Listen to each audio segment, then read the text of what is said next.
Yes, welcome back to the Knocked Off podcast. I'm sat here with an interview with Cody O'Loan from Beta Racing Australia. How are you, buddy? Yeah, good, thank you. Thank you for having me on.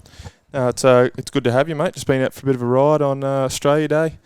New track you got built, mate. How did that come about? Yeah, it was sick. Well, I've had a track for a while, but I really wanted to get a better track going. I coach out there, so I thought I should invest a little bit into it, and we've had it for a few years now, but it's just never been proper. So, I had ME Excavations out there. They've sent me a machine. I had Brownie out there, 317 tracks. He built it all up for me. He spent the last 2 days there, fully built it up, and it's just like my dream track now. So it's pretty cool. How do you organise something like that, mate? You sort of throw it in their hands, or you had a bit of a say in what the track wanted to look like, or? Pretty much, it was just all in their hands. Yeah, I pretty much just said, Brownie, you go for it. He's done all my other tracks in the past, like my Supercross tracks and stuff. And honestly, I don't really know. I just said to him, I want to feel like I'm in America, and I felt like we were riding pretty cool today.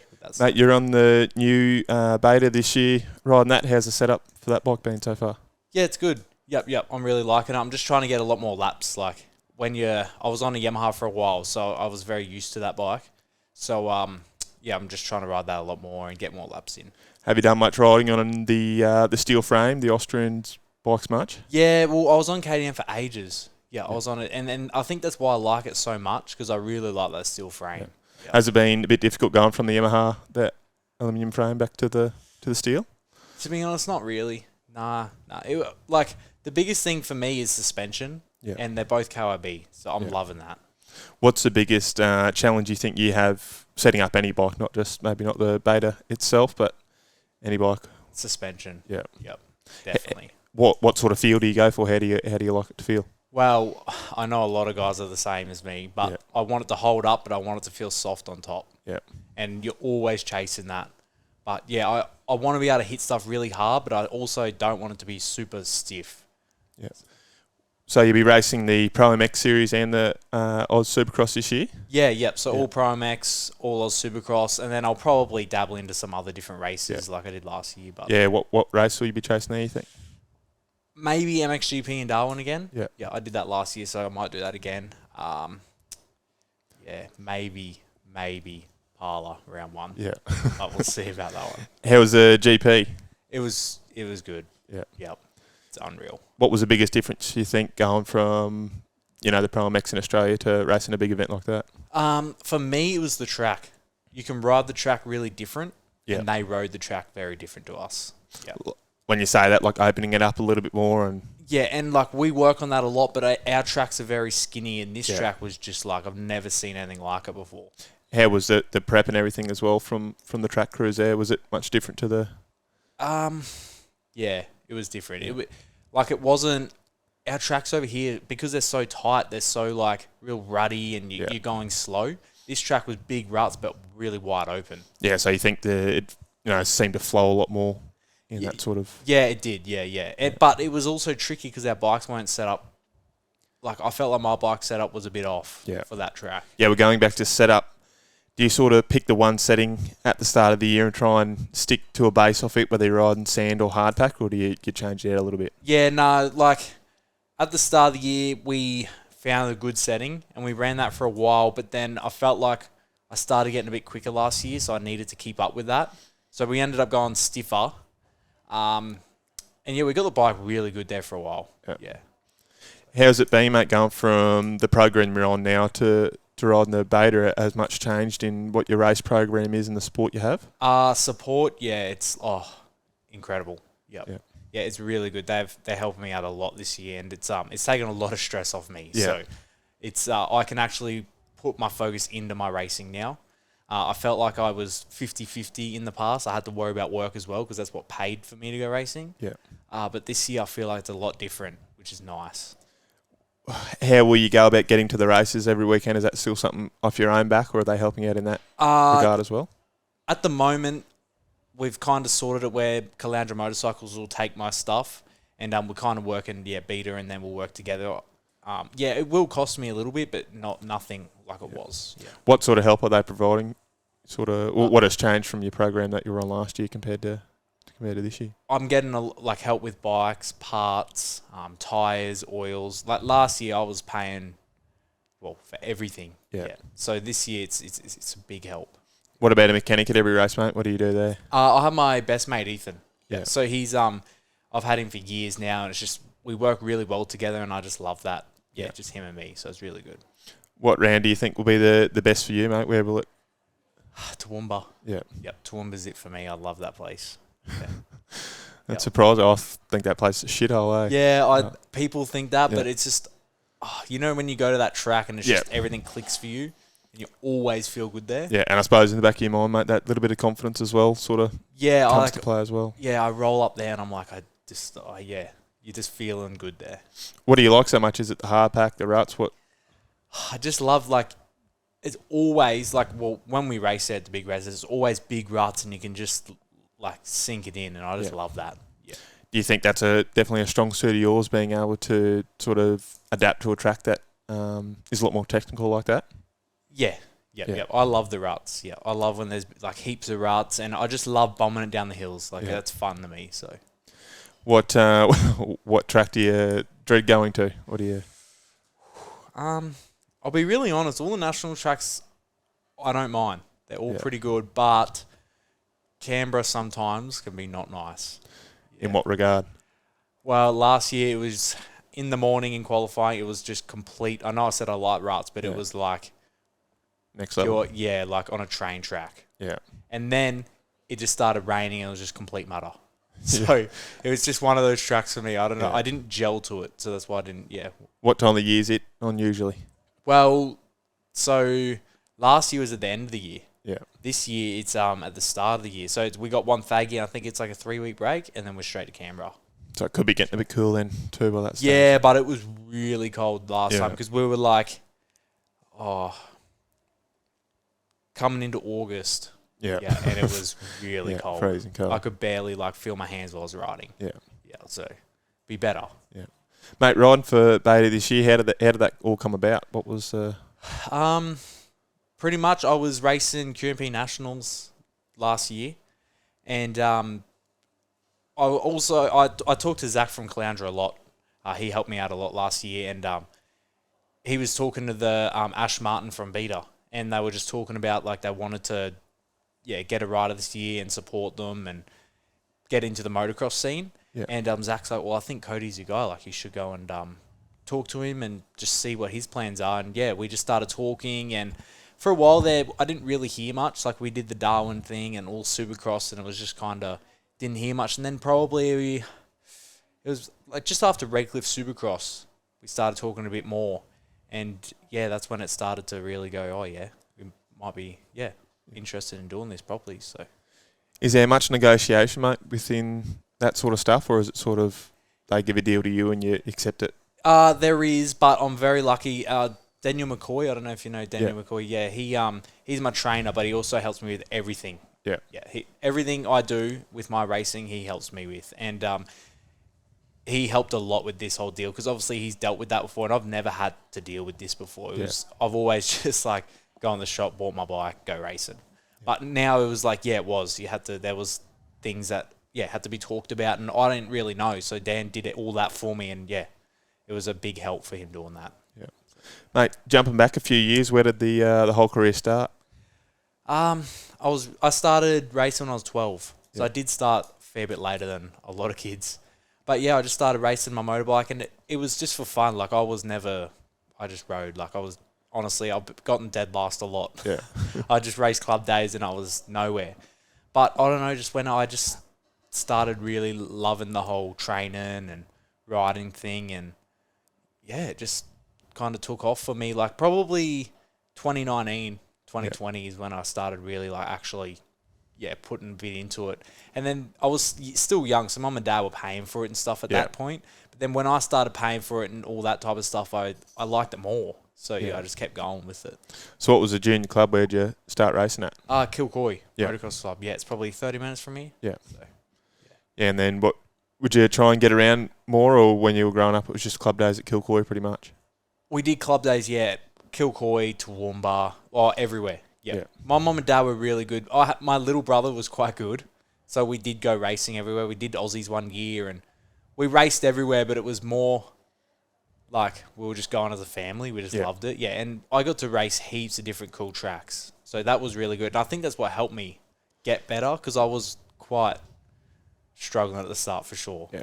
So 2019, were you still junior then, or you got in the seniors? That year, I went clubman halfway through the year because I was going no good in juniors, and I was just like, man, like I felt like there was something there. Like I was like, I really want to like see if I can get good at this. And then I went senior, and I don't know, I just like said to myself, I'm going to really try and see how far I can go with this. Yeah.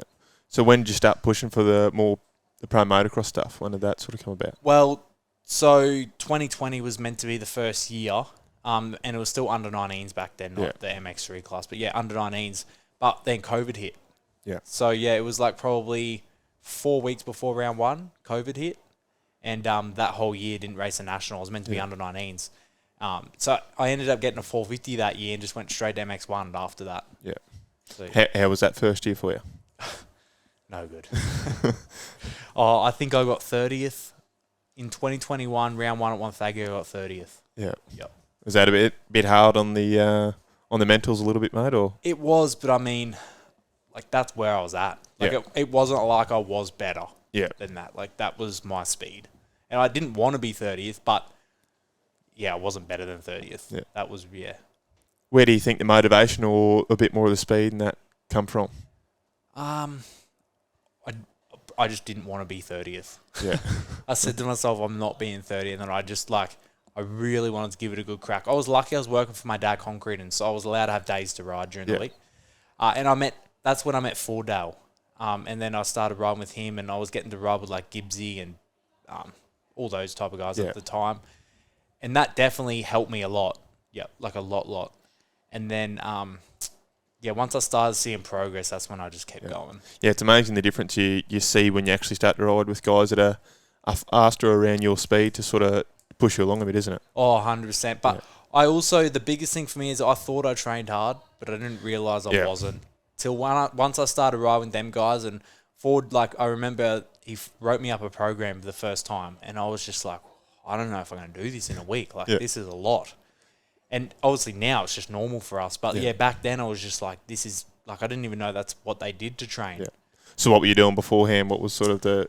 Oh, it'd be like a 4K run, and I was like, oh, like that's good. Like 4K run after riding, and like there was no structure to anything. I'd do a cycle, and I thought 40 minutes was awesome to do a cycle. And then, I was way off. So what was in that first program that got written up that was a bit of a shock to you reckon? Well, I remember it was 2021 and I first met him. It was COVID. So everyone was like kind of just training. And he said to me, like, we just like made a plan. Let's just train really hard right now and get somewhere with it. And there was no racing on. Yeah. He wrote up on a pit board like what he wanted me to do in a week. He didn't say what days to do it. He just said, this is what you do in a week. And I remember I took a photo, I put it as my screensaver on my phone, and I just went for it. And it was like 3 1-hour cycles, 1 1-hour run, 2 gym sessions, and ride 3 times. Something like that. Yeah. And I remember just going, whoa. That is a lot. Yeah. How'd you go adapting to it? It was good. Yeah. Yeah.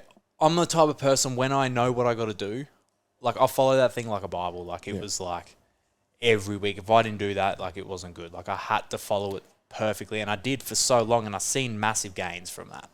Yeah. It did help.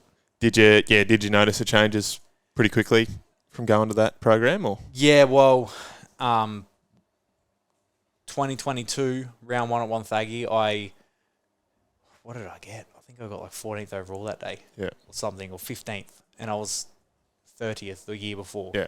So I was like, and that's the only thing I changed. Nothing else changed. Bike was the same. Everything was the same. Yeah. But I just started training properly, and I did notice a big difference. Yeah.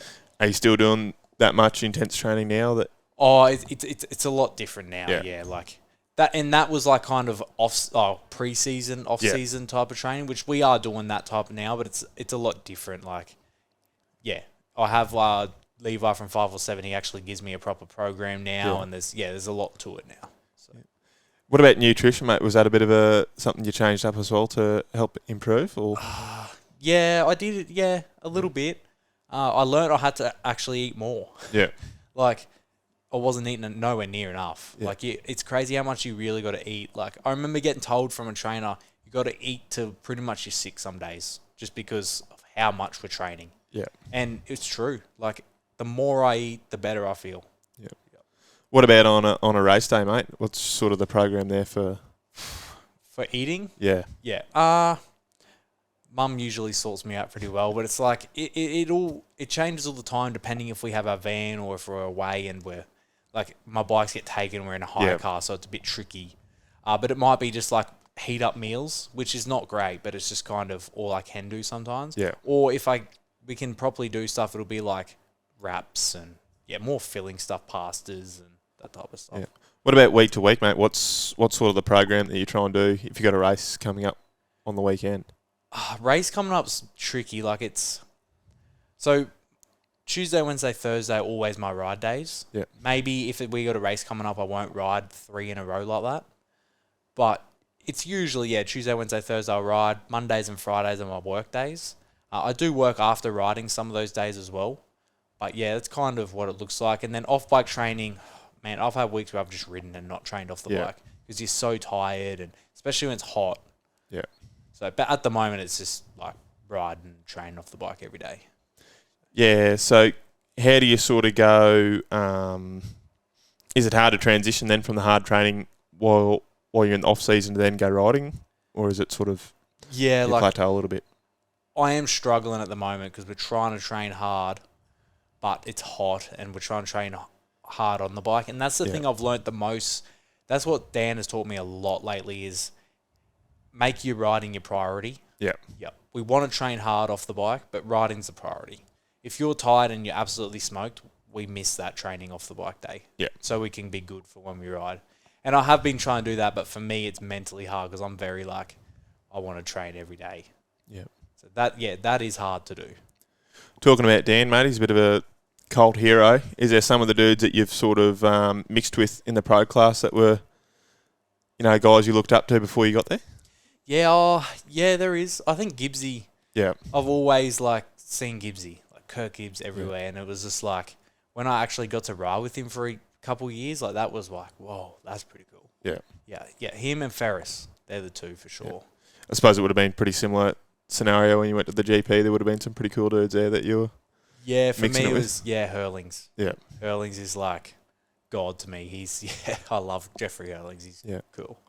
Mate, what's the biggest struggle going from the MX then to the Supercross? Like you raced it last year. Yep. What's sort of the hardest thing to go from the motocross scene to then into the Supercross stuff? To be honest, for me, it's everything. Yeah. I'm not. What's the word? I'm not supernatural on a dirt bike. I don't believe I am. Yeah. I had to really work to try and even get to half good where I am. You know what I mean? Yeah. And jumping big rhythms and hitting whoops to me is hard. I find that tricky, and so it takes a bit for me. And last year was a struggle because I was trying to ride motocross for Darwin and do Supercross for Redcliffe because they were only a week and a half apart. Yeah. So I had to do both, and that was that wasn't good. It was really hard for me because I was struggling on Supercross, but I was also trying to ride really good on motocross. And that was tricky. But for me, it's just trying to get the eye in and all the rhythms. I don't know how hard to hit things, and it's I'm trying to. I always got to follow someone to do stuff like that. Yeah, just all that little things that might come natural to someone else is sort of a bit of a push, eh? Yeah. I got mates, man. They'll go out and just jump everything straight away, and it's man, I don't even know how hard to hit. Got to roll around the track 5 laps to. Yeah, 100%. And I have gotten better at it because at a race you got to do it. You got to be really quick, do everything straight away. So Dan helped me a lot with that because he was just 2 laps, boom, we got to jump everything. That's just how it is, and it's the same at a race. You don't get long. 2 laps, and then you got to start jumping nearly everything. So. Otherwise, you'll get left behind. Yeah.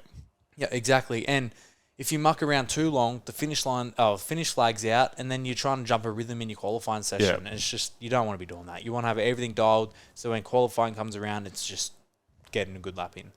Was there a round this year at Supercross that you felt the most comfortable at? Yeah, For me, it was probably Melbourne or Adelaide. Yeah. Yep. So there was a big break between Cronulla and what round was it? Melbourne. Yeah. Yeah, and I completely changed my whole bike setup, and so because I was really struggling at the time, and then I got my bike really good. In the last 2 rounds, it's not where I want to be, but it was just a whole lot better. I felt more comfortable on the track. Yeah. Mate, were you a bit disappointed to have to do Adelaide and miss out on the WSX? Was that something you're trying to get to? Or? Oh, yeah, not to race, but to go watch would have been Yeah. cool. But obviously, racing is a lot more important to me, and so. But yeah, it looked cool. It would have been cool to go watch. How did it feel going from the likes of your Redcliffs and Cronulla to then going to the big stadium in Melbourne? Was that a bit of an eye opener?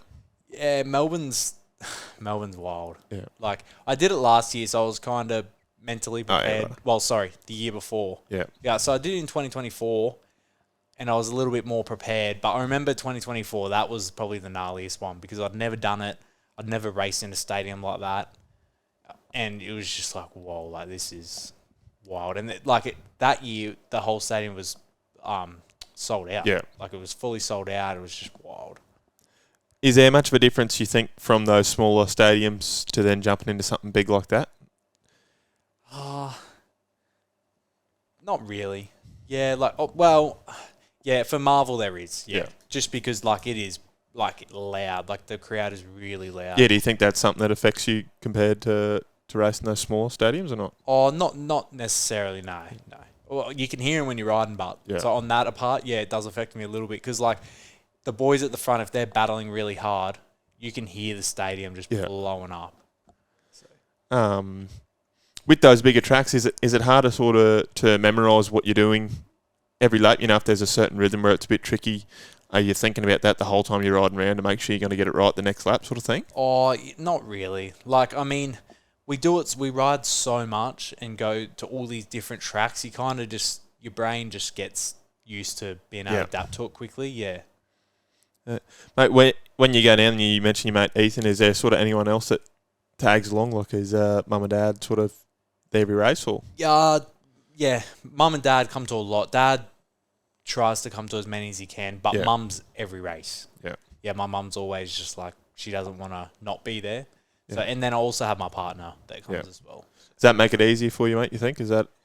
Yeah, it's awesome. Yeah, so mum will just like look after me, as in all the like food and just all that type of stuff. Yeah. Ethan looks after my bike and everything like that, and then my partner, she just helps with anything and films all my day in the life and all that type of stuff. So. Yeah, well, jumping to that, mate. How did that sort of the social media stuff come about? What was the inspiration there?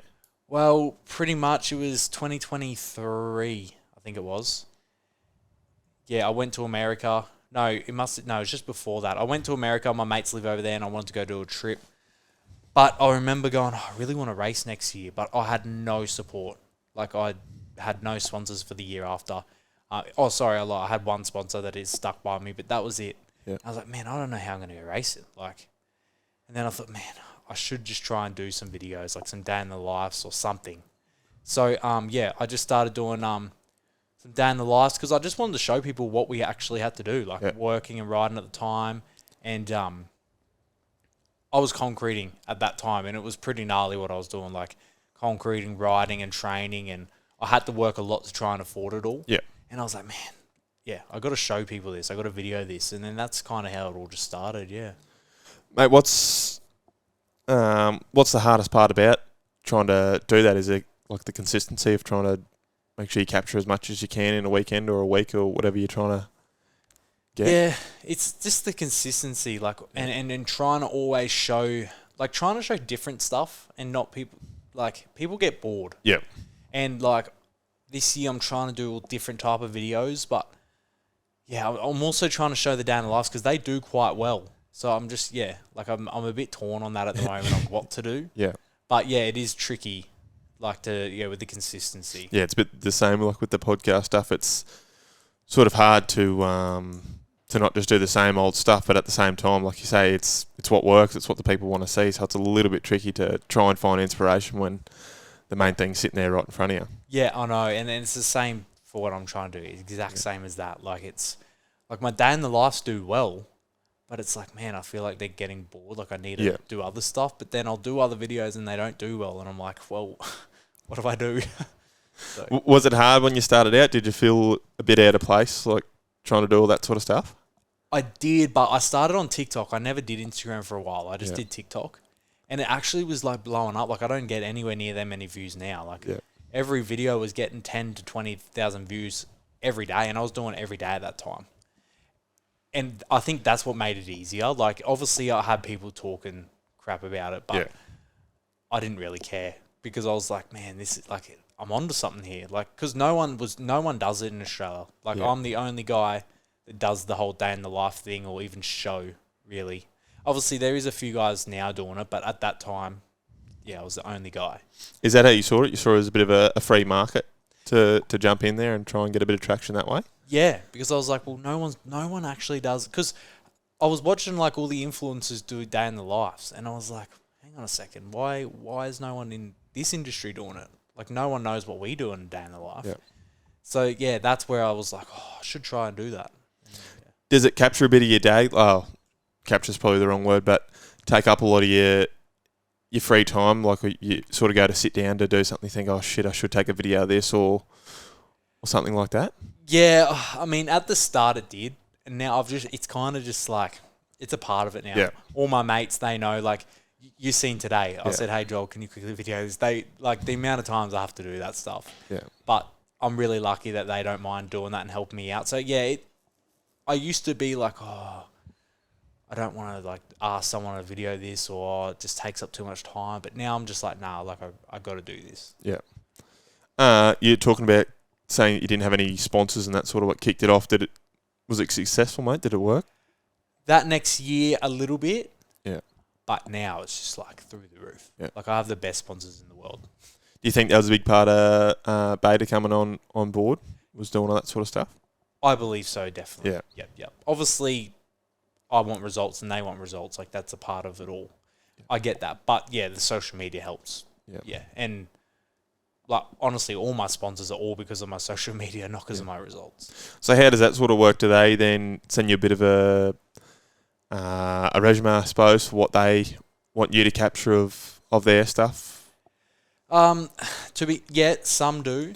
But to be honest, all my personal sponsors that I've worked with for the last few years, it's pretty much like I'll tell them like what's included, as in like, because I have kind of packages. That's how we work it out, and they know like what they'll get out of that package. Because I also want to show them what I can do for them. I don't just want to take their money, and so they know. But we just like there's no kind of agreement. It's just like, I'm kind of friends with all my sponsors, to be honest. Yeah. Like, we're all mates, and I ring a lot of my sponsors every week.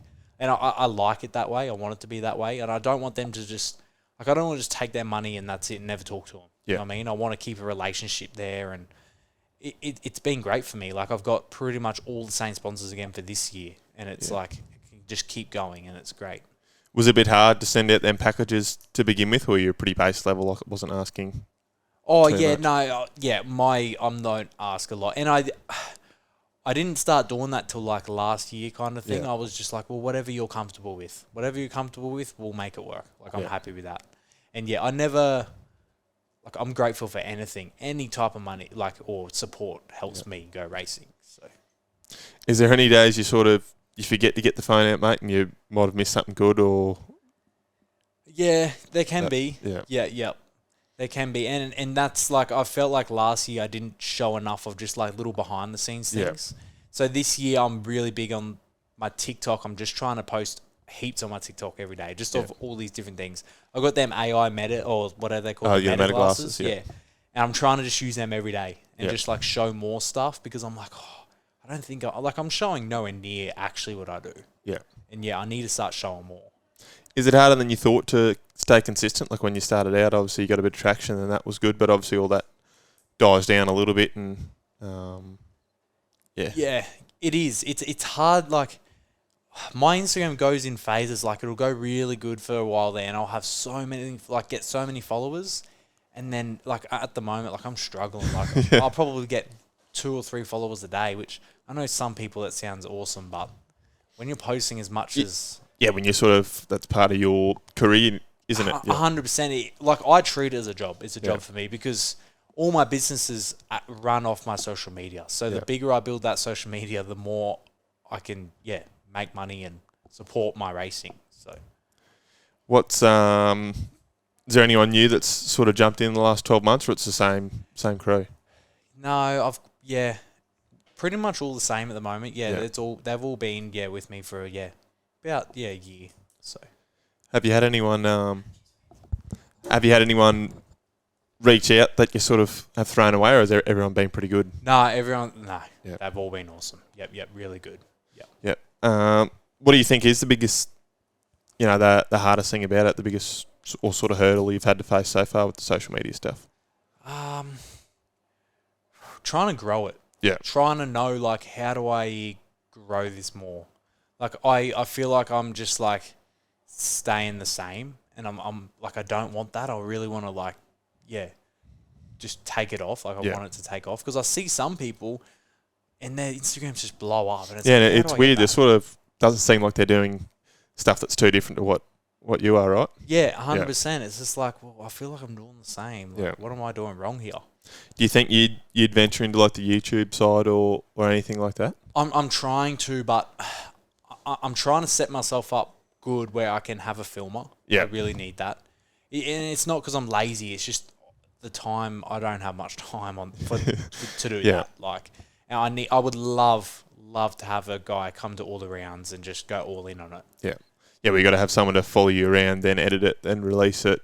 100%. Do the little social media clips out of it, don't you? Like it's and I'm trying. I'm always trying to find someone that's keen, but it's also the money, like how much it costs to do that. Yeah, it's also you got to get someone that's sort of around you here enough to get the training days and then be able to fly them all over the country as well. Yeah. Now I got a young fella out here, Simsy Media. He's good. He actually he just lives not too far from me. Yeah. And he's keen to do some stuff, but it's also like I'm just trying to set myself up at the moment, and then we'll start doing that. Because I would love to have him out there all the time and show. Like, even today, it would have been cool to vlog that. Yeah. Mate, well, moving forward, sort of what's the plans with the social media stuff and then racing for the next couple of years? What's it look like? Racing for me, it's just going to be, Pro MX, Supercross. Yeah. Just keep doing that. I want to do a good few years. I just want to see how far I can get. I've seen where I've come, and I'm like, man, I know I can get more. Yeah. So that's the plan for that side. I really want to just keep going here, keep doing that. I will dabble into other races, but I just want to. I feel like if I really put all my eggs in that basket for a little bit, I'll get a lot out of it. Yeah. So that's my plan. Obviously, the AMA and the GP are a pretty big dream of anyone that's sort of come up in Oz. Is there any other sort of smaller races or stuff that aren't a part of the normal motocross scene that you'd like to get into? Yeah, I mean, well, Manjimup. Yeah. I want to do the Manjimup race. Yep. So I think I'm doing that this year. That's pretty much it really. Like GP and Parlour. Yeah. What's the difference with the Manjimup? What's the whole idea of it? To be honest, I don't. It's just a big race, I guess I've never been, so I'm not too sure. But I know it's just massive in WA, and everyone goes there. Yeah. All the good guys are there, and they just do it every year. It just looks sick, and I'm like, I always see it, but I don't really because it's like the 1500 or as well. Yeah, Manjimup 1500. Yeah. I don't know what's a 1500 mean. Don't know. I'll be honest with you, I don't know. I have no idea. Yeah, I really don't know. What about any of the off-road stuff? Like none of that stuff really interests you, like the Don Rivers or the Haddars of the world? Maybe Hatter. Yeah. Yeah, I'm good mates. I hang out with Corey McMahon a little bit every now and then. When he's up here, we ride and stuff, and I always talk to him, and he's always like telling me, come and do these races, and I might do a Hatter or something like that one day. Did you venture into any of that sort of stuff as a junior? Nah, never. Like, it was always just motocross. Like, never even, like, what year was it? 2024 was my first year on doing Supercross ever. Yeah. Like, I've only done probably 8 Supercross races in my whole life, which is not really that much. Yeah. Like, it's not that much. Yeah, the series isn't really big. No, it's not. Is it's it? Not. Okay, and is I it think five rounds or whatever it is? Yeah, 5. Yeah, so maybe 10 races. I thought it was a bit less than that. But yeah, something like that. So. Was that sort of a big leap for you to jump into the Supercross side going from the motocross? Yeah, it was, because like I was saying before, I'm not that super naturally talented rider. Yeah. And it was a big, wow. What about, like, setup-wise? Were you pretty green the first year you went to the Supercross? I still am. Like, I mean, we were changing suspension settings like every weekend last year. Oh, yeah, last year in all the races. We were trying everything different because I don't really know what's good on Supercross and what's not. I think now I've gotten a bit more because I've ridden with a really soft setting and a really stiff setting, and now I've got a bit more of an idea. But I feel like I had to go through all that to know. Did you have to go stiffer than what you originally thought? Like, obviously, motocross stuff is stiff as it is, but going to the Supercross, it's Well, I was trying to find that, like I said before, that soft and hard, and it's just like the setting I ended up with wasn't like that at all. It was just super stiff. Get used to it in the berms, but whoops and jumps is perfect. Yep. And I just started riding with it, and I was like, it helped tremendously because obviously you can find time in the corners, but the whoops and the rhythms, if you're not doing the rhythms or the whoops, you're nowhere. Talking about it a little bit today, but how'd you go trying to sort of tackle the whoops when you first started? Oh, me and the whoops don't have a good relationship, honestly. I don't know what it is. I really don't. Like, I struggle a lot in them. So this year I'm going to like have 2 sets of whoops on my track. I'm going to have a whoop track. I'm just going like all in on it this year because I'm like, I have to conquer these things. Where do you think it lies? Is it not carrying enough speed, not having enough confidence through them? What do you think it is? For me last year, I think I had that like that softer side of a bike and you can't. And I think I gained fear from that because I felt away on the bike in the whoops, which I shouldn't have been feeling that if it was stiff. Yeah. You know what I mean? And now I got stiffer suspension. I'm like, oh, it doesn't even actually do that. Like, you can just hit it. So I think if I get that stiff setup straight away and then get stuck into it, I'll be a lot better. Yeah. Did you notice a difference in the whoop setup going to Melbourne, like with that different track design, or are they pretty similar with how they built them at the other rounds? Nah, Melbourne were big. Yeah. Melbourne were really big. They were really rolled though. Like, you can skim them, but they're big, like really big. And I remember walking and going, whoa. But like, they're so rolled and have so much dirt. They're not too bad. Yeah. You were saying before when you go to race, you sort of try and tag in behind someone to get the track layout. Is there someone you try and get to every round, or just sort of whoever's? Oh no, it's whoever. Just whoever. Like motocross, I don't. But it's just Supercross, yeah. But it's kind of just pulling behind someone that I know will jump, like, the rhythm straight away. Yeah. And, just start following it. But I also, like, watch the A session before, and that helps because even if you just watch and see how hard they got to hit stuff, you're pretty good. Yeah. What's the biggest challenge you think it is on the Supercross and then motocross as well on a track? Where do you struggle the most, do you reckon? Supercross, for me, is just, like, the fear. Yeah. The big jumps and the whoops. Like, I don't think people realise, like, some of them rhythms are quite gnarly. Like, they got big ruts in them, and, like, I had to just learn to just be able to come out of a corner, everything has got 3 in or 4 out or whatever it is. Yeah, was that a shock? Obviously, you see it on TV and it looks all right, but there's some pretty good riders out there, so they make it look easy. Was it a bit of a shock the first time you went for a track walk or rode the bike around there? 100%. Yeah. I remember I got my Supercross track built, and they just finished it. Dan was actually prepping. He just finished it. And then I went out and we were doing some laps. And I wouldn't even jump the finish line double for ages. And it's just like, man, like, that's the easiest jump on the track. Yeah. And then, like, that was the big, like, I remember coming home that day and going, I don't think I'm going to race it this year. Like, I need to just train. Like, this is bad. But after that, you start getting used to it. Now I'm pretty good with doing the rhythm straight away-ish, kind of, sometimes. Yeah, do you think you've gained a fair bit more confidence than when you started out, and that fear sort of goes away every round you race? Oh, 100%. Like, I've gotten a lot better at it now, but like, at the start of the last year Supercross season, I was struggling a bit with it. Like, I wasn't jumping some jumps, and then I remember just going, I got to do it. And then once I started getting that really good setup on my bike, I was just like, it just makes it so much easier. When you get a good bike for Supercross, it's so much easier. Yeah, do you think every year you've raced, it sort of, the setup's got better? Oh, 100%. Yeah. Yeah, like, last year, I started the setting, it was very similar to the setting I rode in 24, and like, it was unrideable. Like, I couldn't even ride it. So yeah, it was a big, difference. Do you think there'll be much setup with the beta, trying to get it to go right in the Supercross stuff, or? No, I don't think so. It'll just be like I'll have the suspension guy go real stiff again, and we should be pretty good. Is there anything else you changed on the bike going from motocross to supercross other than the suspension? Gearing. Yeah. Yeah, gearing. I actually ran a different set of bars. Yeah. Which was a bit weird. But I don't know why I did it. But yeah, I ran different bars. It was just a different sweep, and I liked that taller feel. Get you a bit more on top of the bike. Yeah, I wanted to feel more on top of the bike and like stronger in supercross. So I ran a different style of bar, and gearing, and just suspension. Yeah. Yeah. What gearing do you run? Well, that sort of stuff. Oh, what were we running? It was 1353. Yeah. I think I was. Yeah. So I don't use my clutch. Yeah. I'm trying to use it a lot more, but I don't use my clutch enough. So we were trying to get the bike to really come out of the corner and just go. And we got it pretty good. How does that feel going from a motocross gearing setup to then supercross? Is it take a bit to adjust to it or not really? Oh, to be honest, not really. Like, I'm someone that's, like, really bad with bike setup. Yeah. Like, I'm not that picky. I'm really not that picky at all. And there's a lot of times where I don't even notice things. And that's why I struggled in Supercross a lot, because I didn't know. I was like, I don't feel right, but I didn't know how to, like, explain it. And yes, I don't notice that stuff that much.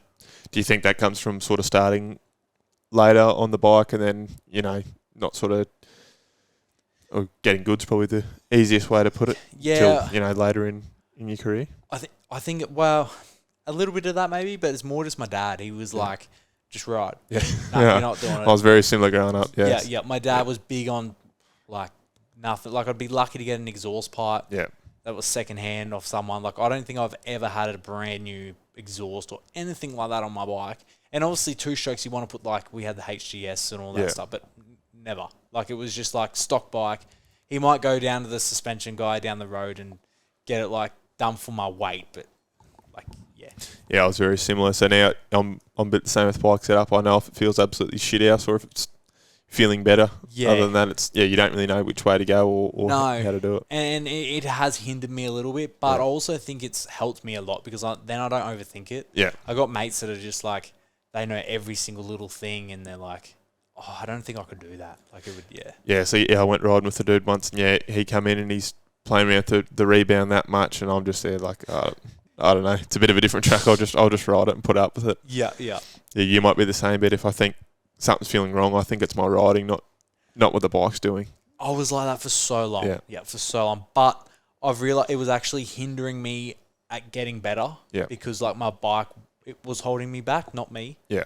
And then that's what I've learnt now is I actually got to take it a bit more seriously. Like, I got to have a good bike to be able to go good. It's not just me. It's the bike is a big part of it. Yeah.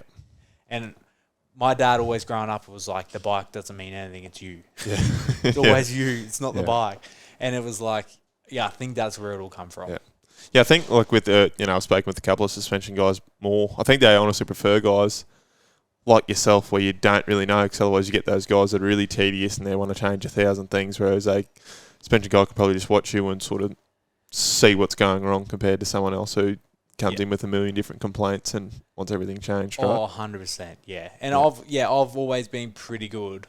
I am getting pickier now, but it's only because I have to be. Yeah. Yeah. To get to that, like, I mean, like, them guys, the boys winning our class, like, they're not picky, but they're picky. Yeah.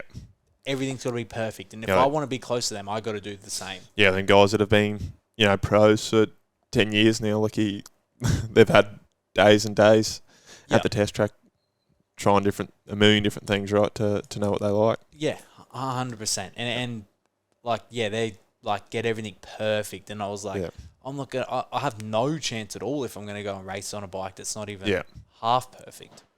So. Yeah, and I guess it's that thing as well. You don't have the luxury as well as what a lot more of the top guys do of being able to do a lot more testing and going into that sort of things, right? Well, no, I never did, but I feel like now I've got really good people around me. Yeah. And Dan, he's one of those guys. He knows everything perfectly, and he watches my bike, and he's the one testing the bike all the time for me. He's like, nah, we got to do this. Nah, change this. And is that a big change going with Beta now? They're sort of happy to throw a bit more of that side at it as well? Yeah, they're helping, for sure. With not so much the suspension side, but other side, like gearing and trying to get the bike to be a bit better here or there, or Like stuff like that for sure. Yeah. Is there any engine work that they'll do to the race bike or anything like that, or is it? They are. Yeah, they're going to do engine work. I don't really. He has told me, but I kind of forgot exactly what they're doing. But they are doing stuff to it. Yeah. How will that go? You reckon going from a practice bike that probably won't have as much stuff? Well, I'm actually picking a practice bike up Wednesday with Saint. Oh, right. Yeah, because I said I would love to try and have. Well, I'll have 2 practice bikes, but one will be like a race one for the sunny states and the Queensland stuff, and that'll be the one with the motor stuff. So then I can ride that and just like get a feel of it. Because I didn't want to have a bike that had nothing and then a race bike that had everything. Yeah, I needed a bike that was like very close. On your own program, were you doing any engine work or any of that stuff to those bikes? Nah, bone stock engine. it was everything was stock. I mean, the Yamahas were pretty fast. The 25 one was quite fast, so you didn't really need to do anything. Yeah. I had an acro exhaust on it, and that was it. And I didn't even want to buy one. Mum and Dad bought it for me and said, when you're done with it, sell it and give it the money back, which I've done now. But I was like, I'm not buying that. They're too expensive. But that did help a lot, that bike. Yeah, is it sort of, I guess it'd be a bit tricky, right, going from that program to then come back and, these guys want to change things around a bit, right? Oh, it's crazy to me because it's like, oh, well, like, Ash rings me or Dan rings me and they're like, all right, well, let's try this or let's try that. And I'm used to going, oh, hang on, like, I got to see, like, if I can afford that this week or I got to work it out, you know what I mean? But now it's like, nah, it's all good. Like, I'm looked after. Yeah. Really well. Is it sort of becoming a bit more natural to you now, getting that sort of treatment? Like, I imagine at the start it would have been a bit hard to. Well, I feel like I'm at the start. Yeah, because, like, I mean, I got a bike just before Christmas. We had the big Christmas break, and now it's only 2 weeks in from. Everyone got back from holiday. So, I'm still like a bit, I feel a bit bad, you know? Yeah. But, yeah. Yeah, I guess it'd be hard, right, going and, people are willing to sort of, just, more or less give you stuff to help you out. Like, it's a bit, it's definitely humbling.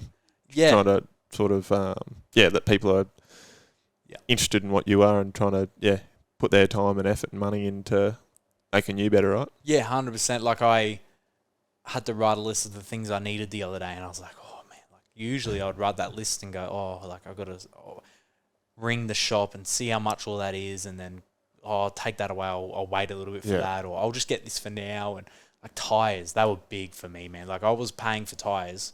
Wasn't full price, but it was... Yeah, they're not... Tyres aren't cheap.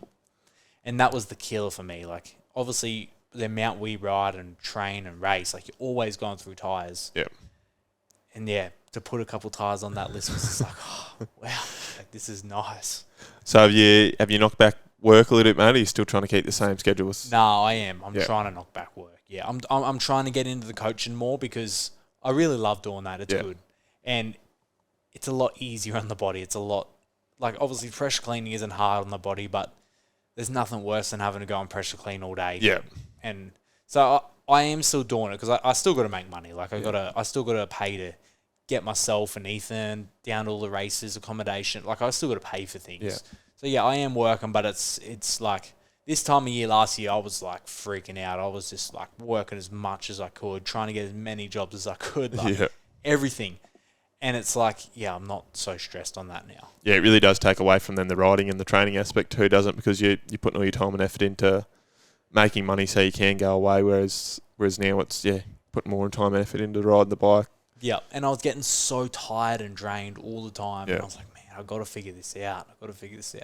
And I won't lie, I have been working a little bit the last few weeks, and I'm like, oh no, Cody, like, come on, like, settle down here. Yeah. Like, I'm just so used to it. So I'm trying to, really just, like, die it off now. Mate, how's it been? I see you with that underclass. How's that sort of been to go through that stuff as well? They're awesome. Charlie and Josh, honestly, like, they are the best. Yeah. They are the best. I love the gear. And it's so good working with people that you're mates with. Like, we're mates. Like, we talk. I talk to them all the time. And it's just great. Like, we go away on races and we go and have dinners and hang out. And I just love that. I don't like the whole, like, having sponsorships or people helping you and you don't even talk to them. I don't like that. Like, I really like to be involved with them as well. And, Is that sort of how it come about as well? They sort of reached out to you and you sat down and had a bit of a yarn, or? Oh, not really. They just sent me an Instagram message and were like, "Oh, would you be keen?" And it was kind of when I started doing the whole social media stuff. Yeah. And I was like, "Oh, yeah, that was the year I said I had nothing for the year after." And I was like, "Yeah, for sure, let's do it." And then we did like a contract, and I was like, "Yep, this is sick. Like most I'd ever gotten in gear." Yeah. And then now it's just like that contract's like it's triple that now. Like they look after me so well. Yeah, it's like that. One of them things is growing up as a kid. It's like what you wanted, right? Is to have the gear sponsorship. You could just be given stuff with your name and number on the back of it, and it's all done when it gets to you. And it was sick. Yeah, like for me, it was the sublimated jersey for me. It was just like that was it. Like my first one Charlie did for me, I was just like, wow. Like I couldn't believe it. It was so cool. And now they make me custom gear all the time. Like I have so many people come up to me, "Oh, like we went on the website, we can't get that gear." And I'm like, "Yeah, I know. It's just they're so good to me. They just make all this cool gear for me to wear." And but I am wearing a lot of like the 26 range now as well. But they make me so much cool custom stuff as well. Yeah. So what that contract is, then it'll go for a while. Have you signed a bit of a multi-year deal? Or? To be honest, I think I haven't even signed a contract. It's just we're just good mates, and we just have a good relationship in that department. Yeah. So is that how it is for most of your sponsors, and everyone's sort of like that same deal? Yeah, like apart from Beta, I don't have any contract with anyone. It's just we're all just like really good mates, and we just know what we got to do. Yeah.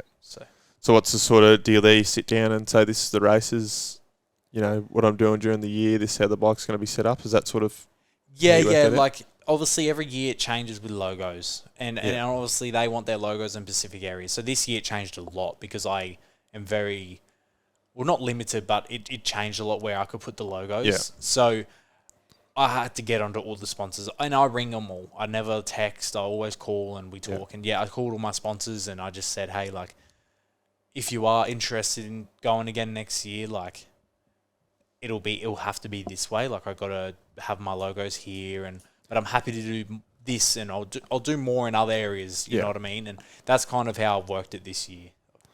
How did it go with Beta with that stuff? Obviously, they're going to be a sponsor of you. Obviously, have they just been happy for you to incorporate all your own stuff? Yeah. Well, I just said to them, like, my personal sponsors are really big to me, and am I allowed to run them on the bike or on my jersey, or where can I? Like, I had to ask so I could know and go back to all my personal sponsors, and they were awesome. Yeah, like I'm still allowed on my jersey here, on my helmet, on my bike. It's just got to be in specific areas. Yeah, and that's fine. It's just I love to still put them logos on there.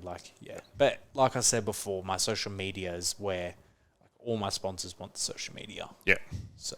Yeah, so was it going from like your title sponsor last year would now be Beta this year? They get the main spot, and then everything will sort of work around that, right? Yeah, pretty much. Yeah, I'll still have like some sponsors. I have like really big sponsors that put in a lot. Yeah, and they'll be on my front of my jersey and on my helmet. Yeah, and then I'll have other sponsors that like they help me a lot as well, but it might not be as much as the other sponsors. So their logos will be in different areas and. They might be on the sleeve, not on the front of the jersey, and just stuff like that. Yeah. Is there many of those sponsors that sort of will help you out in different aspects, like maybe in regards to travel, or is it all just pretty much a cash payment? Well, I have a fuel card from one sponsor, so that's like that helps. Unreal. I don't drive to all the nationals, but when I do, I use it. Yeah. The fuel card is like. Only a certain amount per month, but I mean it's a massive amount per month. But it helps so much. Like because I drive up to Dan lives in Gympie and I train with him every week, so I'm driving to Gympie every week. So the fuel I use is crazy, and having that fuel card is just like, honestly, it's so good. Like I can't thank you enough for that. Yeah, it's one of the things you go for a ride in the afternoon, and all of a sudden the car needs fuel, and so does the bike, and it's a $300 trip before you've even got out the driveway, more or less. And I drive to the coast 2 times a week to do gym with Levi. Then I go up to Dan's twice a week at Gympie. Yeah. And then wherever else I'm going, like all the, like my work car and my other car, like, you know what I mean? Like there's so much fuel. And I suppose that day, like the day in the life stuff, you can probably see that a bit more. There'd be a lot of sponsors out there that you're trying to reach out to and get some help from, that they don't see that side of the racing. All they see is, you more or less enjoying yourself on a weekend going to a race. They don't see all that behind the scenes stuff. And I think that's why I had a lot of people like it. Like it's actually crazy how many people come up to me and say like, I love the videos because you're actually showing what you got to do. Yeah.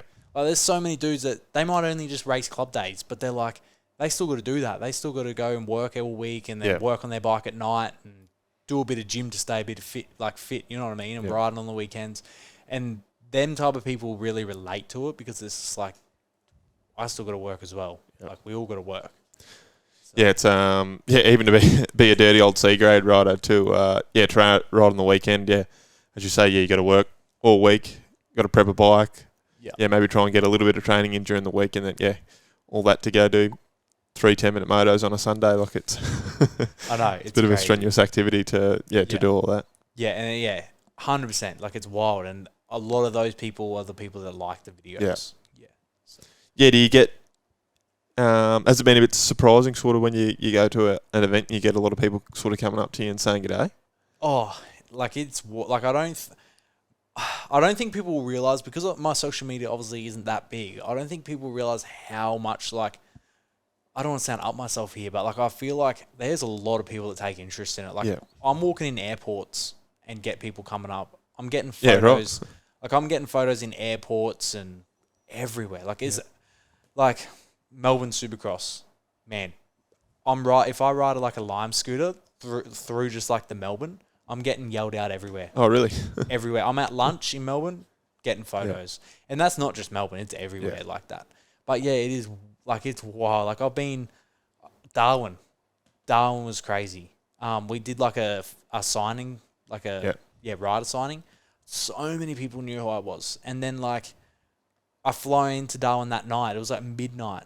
And I fly in, and I'm getting my bags, and I'm getting a message from someone. Are you in the Darwin airport right now? Like, it happens so much. Like, it's wild. Yeah. How's that side of it been for you? Like, is it a bit awkward, sort of? I guess at the start it would have been a bit.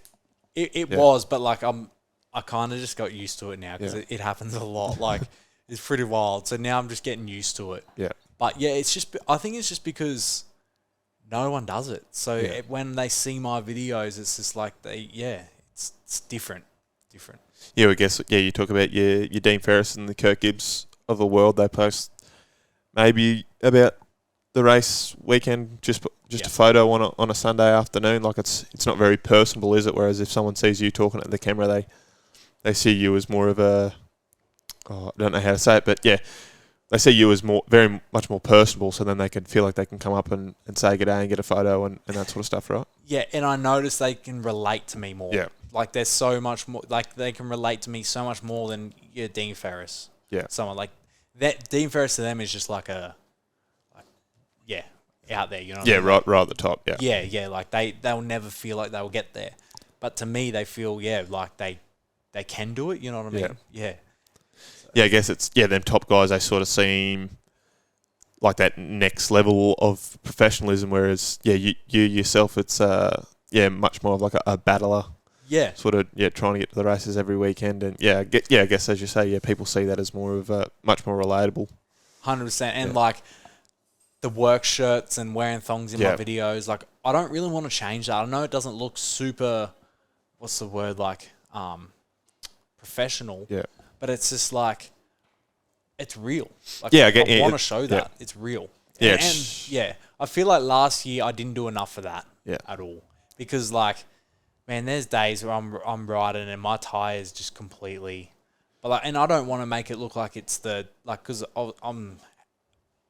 got a really good relationship with Link International. I didn't want to make it look like I was like the tyre was bad when it's not. It's just me being tight. But I really want to show more of that. Yeah. And like, those type of things, like wearing, I'm just trying to think of just wearing parts down and riding with things that are like not good. Yeah, and I suppose it's, especially in the Australian motocross scene, I think people think that the pros are earning a lot more money and live a much more higher life than what everyone would think. Like, Yeah. unless you're maybe one of the top 2 or 3 guys, everyone's more or less probably got some sort of day job that's keeping the lights on. And yeah. Yeah. 100%. Over here, it's really bad. Yeah. Like, well, it's not bad, but like everyone, like you said, there's probably top 5 don't work. Yeah. Everyone's working after that. Yeah, even. And as you say, there's people like you where it's, you might be fortunate enough to have a family business, so your old man can help you out. He knows that sort of the struggles or what you need to do to get the races every weekend. So, you're only working 3 or 4 days a week to have a couple of days off, whether it's training or resting or whatever it may be. Yeah. Well, I don't even work for him anymore anyway. So I was doing that, but it was just too much. Yeah. And I was like, how can I needed to make good money, not work every day, and not work for my dad. And I was not that I didn't want to work for him, but I couldn't work for someone. It like to try and work for someone and doing what we're doing is hard. Because you're like, oh, I can't work tomorrow. Like, I've got to go here, or I've got to fly out. And it's like, what do I do? And then I seen pressure cleaning. And that's what I do now. I have my own pressure cleaning business, and I just run that, and it's just perfect. It couldn't be better. Yeah. Yeah, so I guess, go do that, have the bike in the back wherever you're going and scoot straight off to do a bit of training or riding or something like that, right? Yeah, pretty much. But I've kind of got it to a point now where I can just work Mondays and Fridays pressure cleaning. Yeah. Yep. I do have to work tomorrow because it's a public holiday today. So I do have to work tomorrow after riding. But yeah, I've kind of got it pretty good where I can just do Mondays and Fridays. And then the other days are coaching. Yeah. Yeah, and I guess, people would see that through to the day in the life stuff, right? You're doing to get by. I wish I showed probably a bit more because there's days where I'm working and riding and it's not like a lot of my days are 6 a.m. to 8 p.m. Yeah. Non-stop. And you wouldn't even know that by watching my video. Yeah. But those things I would like to show a bit more. But I'm trying to actually stop doing those days, so I don't want to have to video those days because they're not good. Yeah, it's sort of it's one of them things. It's might be what get you traction, but if it becomes successful doing that sort of stuff, then it's going to die out, right? You don't want to be want to be doing that. Yeah, 100%. And I mean, the social media is great. I love doing it. It's really good. But I want results. Yeah. I started this because I wanted results. I never started racing doing all the social media stuff. This has just been a part of it, So the racing for me is just my main priority. Yeah. So. Yeah, but obviously it's that social media niche is potentially what's going to pay the bills instead of doing the pressure cleaning, right? 100%. Social media is, I got to do it, and I want to do it, but it's it's important. It's very important, but results are really important to me. Yeah. So. Cool. Well, I guess plans is moving forward is try and get as much Pro MX and Oz Supercross in as you can, right? Yep, pretty much. I want to get a full-time YouTuber. Yeah. That's it. I want to, because I want to make social media my job. Yeah, it's possible. It's hard, but it's possible. But it takes a lot. Yeah. A lot. It's a little bit harder. You don't get monetized, right, with TikTok and Instagram in Australia. No, you don't. Yeah. So it is hard, but I feel like I could really set myself up well with sponsorships and that type of stuff if I had a really good social media. Yeah. So that's my priority. Yeah, which that's obviously it gets paid, right? You promote stuff on your page, but then in return they 100%. They pay you out of their pocket rather than Instagram or TikTok. Yeah, themselves. And if I can get the results and get the support racing, I'm not spending a lot on that. I'll do the coaching and it'll all work out. Yeah. That's the goal. Oh, cool. So, no other major plans other than just trying to keep getting the results and the Aussie stuff, right? Pretty much. You may see me pile around one. Maybe. Right. You heard today. I'm trying. But we'll see. Yeah. We'll see. Cool. Right, mate. Well, thanks for sitting down for me. Awesome. Thank you for having me. Thank you.